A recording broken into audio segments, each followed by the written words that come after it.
Volt az az első kanyar, ott kaptunk egy gyomrost, ott elvesztettük a dolgozóinknak a közel 30%-át. Amiért ma idejöttem, és örömmel tettem, hogy azokat a dolgozóimat megvédeni, amit rajtam kívülálló okok miatt én nem hiszem, hogy meg fog tudni oldani a bevételből. Az én saram a bérleti díjak, 3 üzletért felelek, az étterem, a Skybar és egy diszkó. Ezekből a bevételekből, amit a magyar társadalom el tud költeni, vagy el akar költeni jelenleg Budapesten a gasztronómiára, ezekből a bevételekből nem fogom tudni a dolgozóimat úgy megfizetni, akár a tudásukat akarnám díjazni, akár támogatni a megélhetésüket.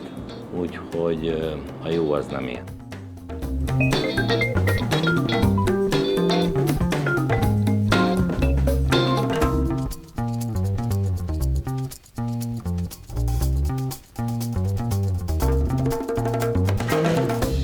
Hosszú programsorozatnak az egyik utolsó állomása, legalábbis erre az évre, ezt a Stand 25 Bistróban került megrendezésre. Az egész program azért jött létre, hogy valamilyen szinten fölébresszük a vendéglőket, akik még nem azon a szinten tartanak, ahol mi azt gondoljuk, hogy magyar gasztronómiának tartania kéne. Itt azokat az éttermeket hívtuk össze egy tanácskozásra ebben a válsághelyzetben, akik azt gondoljuk, hogy mondjuk a Budapest nevét fémjelzik, és mondjuk az első 30-40 helyen vannak, és különböző megoldásokat próbáltunk arra találni, hogy ebben a nagyon nehéz helyzetben, mint munkaerő megtartás, mint a vendégek becsábítása, mint esetleg a vidékieknek a Budapestre csábítása egy hosszabb hétvégére, vagy akár egy hosszabb napra.